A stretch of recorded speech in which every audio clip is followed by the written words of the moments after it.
Good morning class. आज हम कल तक हमने क्या पढ़ लिया था, कैपलर्स के लॉज बताए थे मैंने। आज मैं आपको बताने जा रही हूँ फ्री फॉल के बारे में। अब फ्री फॉल क्या है? अगर आप किसी एडवेंचर पार्क में गए हों या अम्यूजमेंट पार्क में गए हों आप, तो वहाँ पर झूले होते हैं। वहाँ पर एक झूले का नाम भी होता है फ्री फॉल। फ्री फॉल का मतलब क्या है हमारे पास कि जब आप, जैसे मैंने ये पेन छोड़ा यहाँ से, ये कहाँ आया? नीचे। तो ये नीचे किसकी वजह से आया है? Due to the force of gravitation. और फोर्स ऑफ ग्रेविटेशन की वजह से नीचे आया, तो जो इसमें एक्सलरेशन प्रोड्यूस हुई, एक्सलरेशन जो इसमें प्रोड्यूस हुई वो किसकी वजह से प्रोड्यूस हुई? Due to the force of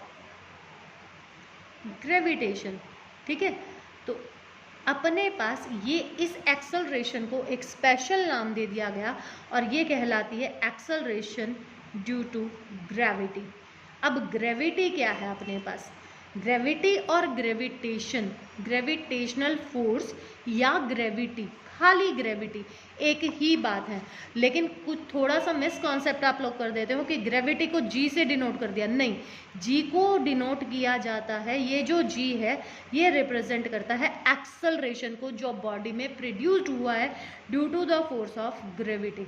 अब यहाँ पर ग्रेविटी क्या है? ग्रेविटेशन ही है, लेकिन हमने यहाँ पर इसको क्या किया है? स्पेशल नाम दे दिया। स्पेशल नाम हमने इसको क्यों दिया? स्पेशल नाम हमने इसको क्यों दे दिया कि हमारे पास अर्थ क्या है हमारी, इसको स्पेशल नाम हमने क्यों दिया? क्योंकि अर्थ जो है, अर्थ पे हम रहते हैं और इसीलिए हमने इसको क्या किया? एक स्पेशल नाम दे दिया। बाकियों को हम ग्रेविटेशन कह देते हैं, फोर्स ऑफ ग्रेविटेशन, और इसको हमने स्पेशली नाम दे दिया क्या? ग्रेविटी। ठीक है, तो अपने पास ये फोर्स ऑफ अट्रैक्शन, ग्रेविटी को क्या डिफाइन करेंगे? ग्रेविटी क्या है हमारे पास? Is the force of attraction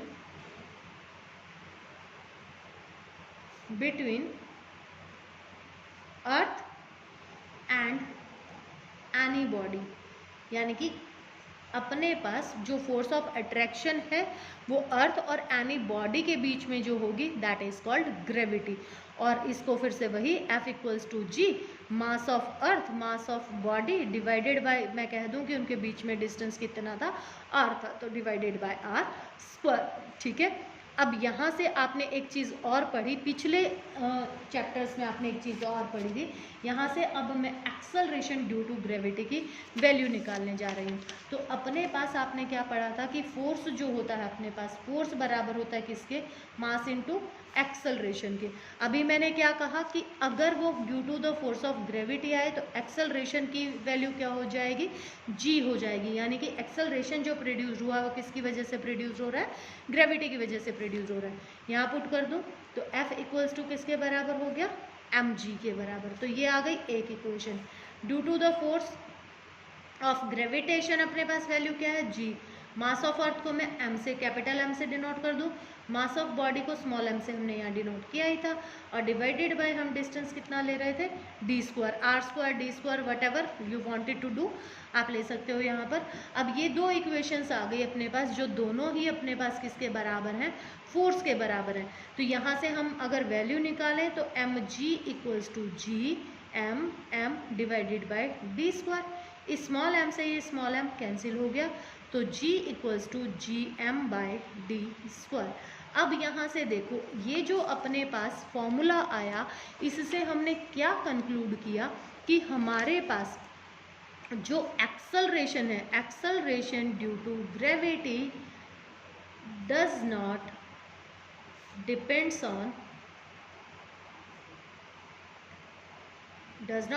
on the mass of the body. यानी कि बॉडी के मास पर डिपेंड नहीं करता है। दैट मीन्स कि अगर मान लो मैं कहूँ कि मेरे पास मैंने एक हाथी लिया और एक मैंने कोई चूहा ले लिया, और दोनों को अगर मैं सेम हाइट से क्या कर रही हूँ, ड्रॉप कर रही हूँ, तो दोनों का टाइम पीरियड सेम होगा नीचे पहुँचने का। लेकिन ऐसा होता नहीं है। तो वो होता क्यों नहीं है? वो इसलिए नहीं होता क्योंकि अपने एटमॉस्फेयर में अर्थ एयर भी प्रेजेंट है, और उस एयर की वजह से अपने पास क्या लग रहा है, उस एयर की वजह से क्या लग रहा है, फोर्स ऑफ फ्रिक्शन लग रहा है, जिसकी वजह से वो क्या हो जाता है, उनका जो टाइम पीरियड है वो अलग अलग हो जाता है। अदरवाइज अगर मैं ये कहूँ कि मैं अगर वैक्यूम में उनको अगर ड्रॉप कर रही हूँ तो दोनों एक ही टाइम पर क्या करेंगे, अर्थ पर पहुँचेंगे। अब जो अर्थ है हमारी, एक्चुअल में हमारी अर्थ का जो शेप है वो भी कैसा है, इलेप्टिकल है। तो अपने पास ये जो होते हैं, ये जो पॉइंट है अपने पास, इस एक्सिस को अगर मैं मिलाऊं तो ये एक्सिस मेरे पास क्या कहलाते हैं, पोल कहलाते हैं। और अगर इस एक्सिस को मिलाया जाए तो ये एक एक्सिस हमारे पास क्या कहलाते हैं, इक्वेटर कहलाते हैं। तो अब यहाँ पर देखो, ये जो डिस्टेंस है, ये डिस्टेंस क्या है, बड़ा है, इसको नाम दे दूँ रेडियस ऑफ इक्वेटर, और इसको नाम दे दूँ रेडियस ऑफ पोल। तो यहाँ से जी की वैल्यू निकालूँ तो जी मास तो वो का वो रहेगा, और रेडियस ऑफ पोल पर निकाल रहे हैं तो यहाँ आ गई रेडियस ऑफ पोल का स्क्वायर। अब यहाँ पर निकालूँ इसके लिए तो G M by R E का स्क्वायर। अब यहाँ पर अपने को पता है कि आर पी जो है अपने पास ये क्या है, लेस है किससे, आर ई से, रेडियस ऑफ इक्वेटर से। अब ये देखो, ये इसके इन्वर्सली प्रोपोर्शनल है, अगर ये कम है तो ये क्या होगा, ज़्यादा होगा। That means gravity at pole, acceleration due to gravity at pole is greater than gravity at equator, acceleration due to gravity at equator. तो जो अपने पास वेट लिया जाता है, वेट किसके बराबर होता है, mg के बराबर। तो पोल पर अपने पास मास तो वो का वो रहता है, मास कैन नेवर बी चेंज। तो ये अगर बढ़ गया है अपने पास तो वेट एट पोल ग्रेटर होगा किससे, वेट एट इक्वेटर से। यानी कि अगर मान लो कि आपने यहाँ पर आपने 1 kg शुगर अगर यहाँ पर क्या कर ली है, मेज़र कर ली है, और उसको आप इक्वेटर पर लेकर के जाओगे तो वहाँ अगर आप उसको मेज़र करते हो तो वो आपको 1 kg के बराबर नहीं मिलेगी, वो उससे कम हुई मिलेगी आपको। ठीक है, तो अब इसकी वैल्यू, अब यहाँ देखो ये सारी की सारी चीज़ें अपने पास कांस्टेंट है, तो यहाँ से इसकी एक कांस्टेंट वैल्यू फाइंड आउट कर देते हैं हम। तो g इज इक्वल टू क्या है अपने पास, G M by R square. G की वैल्यू मैंने आपको बताई थी किसके बराबर थी, 6.7 इंटू 10⁻11 न्यूटन मीटर स्क्वायर पर किलोग्राम स्क्वायर। मास ऑफ अर्थ जो है ये तकरीबन होता है 6 इंटू 10⁻24 kg के बराबर, और रेडियस जो है अपने पास ये होती है 6400 किलोमीटर के बराबर। तो इसको मीटर में बदल लेते हैं तो 6.4 इंटू 10⁻6, ठीक है। और ये क्या हो गया, इसका कर दें स्क्वायर, क्योंकि आर स्क्वायर चाहिए ना अपने को, और ये क्या हो जाएगा, मीटर स्क्वायर। अब सारी वैल्यूज पुट करो तो 6.6 into 10⁻11 into 10⁻24 divided by 6.4 into 10⁻6 raise to power 2। अब इसको जब सॉल्व करते हैं तो अप्रॉक्सीमेटली ये जो वैल्यू हमारे पास आती है, it comes out to be 9.8 metre पर सेकेंड स्क्वायर। अब यहाँ पर देखो, ये सारी जब यूनिट्स आप काटोगे ना तो क्या बचेगी आपके पास, मीटर पर सेकेंड स्क्वायर। और ये किसकी है, एक्सेलरेशन की है। तो यानी कि ग्रेविटी जो प्रोड्यूस्ड होती है ये ग्रेविटी नहीं है, ये क्या है आपके पास, एक्सेलरेशन ड्यू टू ग्रेविटी है। ठीक है, तो एक्सेलरेशन ड्यू टू ग्रेविटी की अपने पास ये कांस्टेंट वैल्यू होती है 9.8 मीटर पर सेकेंड स्क्वायर। और अगर आपके पास, जैसे अगर अब मेरे पास जो मोशन ऑफ इक्वेशंस थी आपके पास, अगर मोशन ऑफ इक्वेशन को मैं क्या कर दूँ, अब यहाँ से पहली इक्वेशन क्या थी अपने पास, v is equal to U plus A T. अगर फ्री फॉल के लिए इस इक्वेशन को लिखें तो अपने पास क्या इक्वेशन हो जाएगी, v is equal to U plus G T, S is equal to U T plus half A T square. Free fall के लिए क्या हो जाएगी, U T plus half G T square. और क्या थी, V square minus U square is equal to 2as, तो V square minus U square is equal to 2gs। तो ये फ्री फॉल के लिए आपके पास क्या आ जाएंगी, वैल्यूज आ जाएंगी। ठीक है, अब यहाँ पर नेक्स्ट टॉपिक है अपने पास, motion of object under the influence of gravitational force और फोर्स ऑफ अर्थ। तो ये मैं आपको पहले ही बता चुकी हूँ कि अपने पास ये सारा की सारी जो वैल्यूज़ आपके पास आई थी ये फ्री फॉल की कंडीशन हो जाएगी इसमें, और ये गैलीलियो ने हमें वैल्यूज़ दी थी, और ये जो कांस्टेंट वैल्यू है इसकी, और ये नियर द अर्थ ये वैल्यू हमारे पास क्या रहती है, कांस्टेंट रहती है। अगर ये तो जो इक्वेशन मैंने ली है ये डाउनवर्ड डायरेक्शन के लिए है,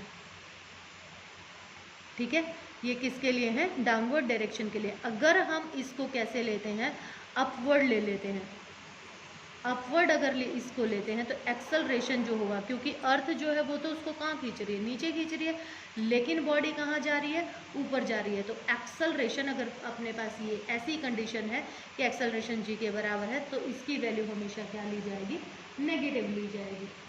ठीक है, तो यानी कि वो क्या कर रही है, against the force of attraction आपके पास ऊपर की तरफ जा रही है।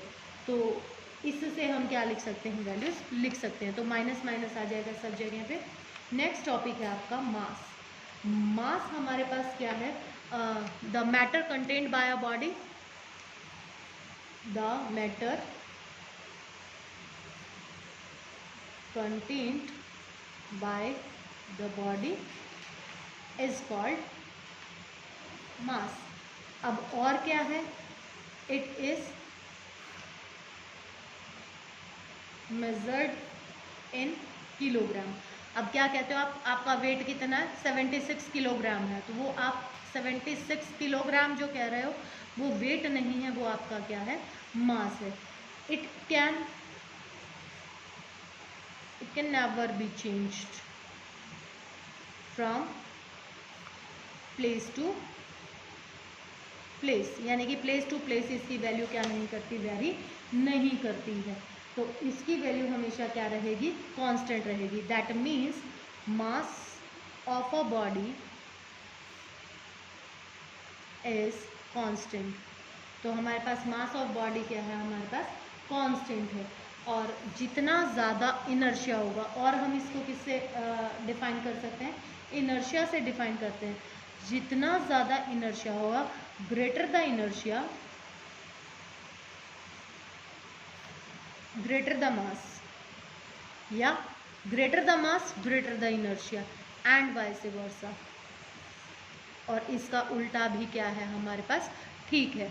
अब वेट जो था आपके पास, वेट आपने किससे लिया था, वेट हमारे पास क्या है, वेट एक फोर्स है, और वेट को नापा जाता है किसमें, न्यूटन में। और ये किसके बराबर होगा, मास इंटू एक्सेलरेशन। और ए किसके बराबर हो जाए, जब जी के बराबर हो जाए, तो F इक्वल्स टू जी। अब जी की वैल्यू क्योंकि अपने पास चेंज करती है प्लेस टू प्लेस, तो अपने पास क्या होगा, weight is keep changing place to place. तो वेट हमारे पास क्या करता रहेगा, चेंज करता रहेगा।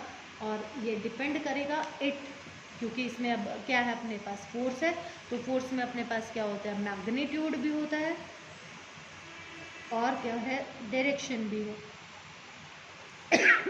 ये अपने पास कैसी क्वांटिटी थी, स्केलर क्वांटिटी थी। और वेट जो है अपने पास, ये कैसी क्वांटिटी है, वेक्टर क्वांटिटी है। It always acted vertically downward, ये हमेशा वर्टिकली डाउनवर्ड एक्ट करता है। या क्या कह सकते हो, towards the centre of the earth, यानी कि अपने पास सेंटर ऑफ अर्थ की तरफ ये क्या करती है,